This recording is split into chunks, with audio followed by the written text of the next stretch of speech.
Tash Dile and welcome to Tibet This Week. This is Sakina Bhatt with another edition of Weekly News on Tibet, His Holiness the Dalai Lama and Central Tibetan Administration. Let's look at the headlines first. His Holiness the Dalai Lama concludes the three-day teaching on Nagarjuna's precious Garland of the Middle Way. His Holiness the Dalai Lama addresses delegates of the Third Special General Meeting and CTA staff. The Third Special General Meeting rejects to China's interference in Tibetan reincarnation. Sikyong inaugurates 10th Body, Mind and Life Conference dedicated to mental health care of elderly. Office of Tibet, Washington's Chinese liaison officer represents Tibet at panel discussion on 70 years of People's Republic of China. Monk from Tibet's Amdo Ngaba arrested over social media post on Tibetan language.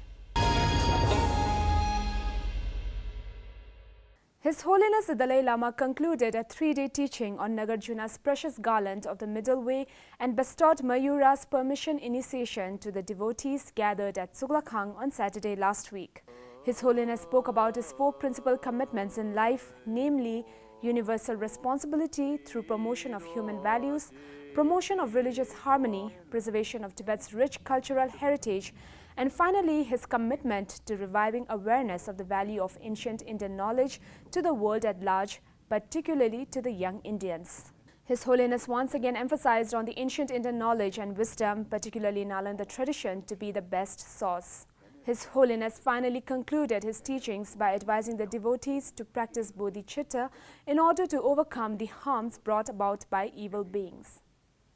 His Holiness the Dalai Lama granted a special audience to the delegates of the Third Special General Meeting and CTA staff led by the representatives of the three pillars of Tibetan democracy and the color of various departments at the main temple courtyard in Dharamshala on Sunday this week. Speaking on the importance of the Tibetan language, culture and religion, His Holiness lauded the determination of the Tibetans inside Tibet who risk arrest and death by opposing to every effort made by the Chinese authorities to eliminate Tibetan identity.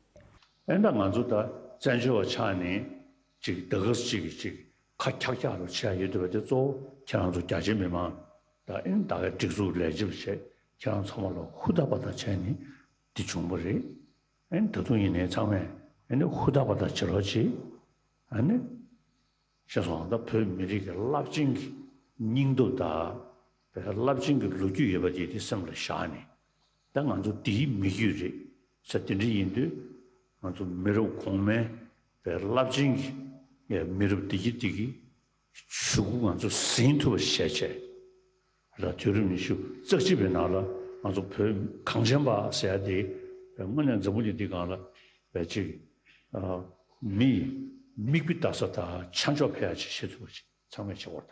His Holiness mentioned that Tibetan refugees stand unique among the affairs of other refugees as Tibetans have successfully established a full-fledged democratic government in exile, including schools and monasteries, and expressed his gratitude to the Indian government for their support. Around 340 Tibetan community leaders and representatives from 24 countries including India, Europe, USA, Canada, Australia, Taiwan, Nepal and Bhutan participated in this year's Third Special General Meeting convened by the Kasha and the Tibetan Parliament in Exile in Dharamshala on Thursday last week. The three-day meeting focused on enabling full-scale participation of Tibetan civil society in the discussion and decision-making processes regarding two key themes, 550 vision and the relationship between the lineage of His Holiness the Dalai Lama and Tibetan people. CTA President Dr. Lobsang Singye spoke about China's meddling in the reincarnation of His Holiness the Dalai Lama, which is apparent from the implementation of Order Number 5 that states that reincarnation of tulkus and lamas must be approved by the Chinese government for them to retain a legal and valid position. Dr. Singye further asserted that the relationship between the lineage of the Dalai Lamas and Tibetan people is inseparable and unavoidable. Speaking on 550 vision, Dr. Singye explained that CTA's goal is to realize this vision through a policy of dialogue, non-violence supported by the middle way approach when dealing with China. In 1969, His Holiness the Dalai Lama said that whether or not the institution of Dalai Lama should continue should be decided by the Tibetan people.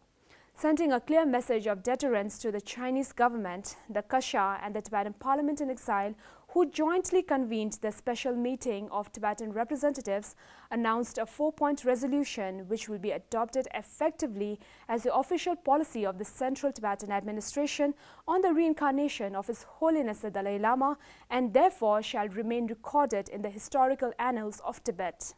The first resolution reaffirmed the inseparable relationship between the lineage of His Holiness the Dalai Lama and the Tibetan people. The second resolution said the Tibetans inside Tibet and those in exile collectively and fervently appeal that the lineage of successive reincarnations of His Holiness the Dalai Lama may continue with imperativeness for the sake of the Dharma and the sentient beings of this land.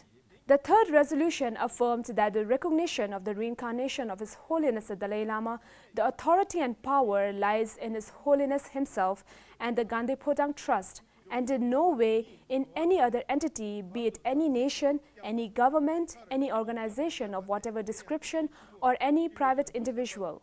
Finally, the fourth resolution rejected the China's Order No. 5 and categorically refuted the Chinese government's interference in the selection process of Tibetan reincarnate lamas as unacceptable.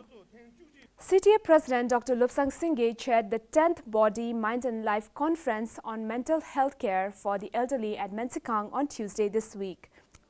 The conference is dedicated to the elder generation who have worked tirelessly to provide a meaningful life for the children while they may have gone through issues like reduced morbidity, health issues, loss of dignity and respect, grief and so forth, which can cause them isolation, loneliness or psychological distress, etc.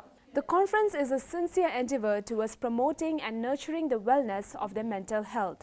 As the chief guest, Dr. Lobsang Singye spoke about the mental health issue that has significantly increased among young adults and elderly people. In Tibetan medicine too, so Rigpa, I think time has come where we need to collaborate, right? Through pharmacy, through the research, through, as you were saying, lab, and we need our own botanists and we need our own chemists, so that it should flourish. It deserves its recognition. We have it. I think this is a success story, and it needs to flourish. I think time has come.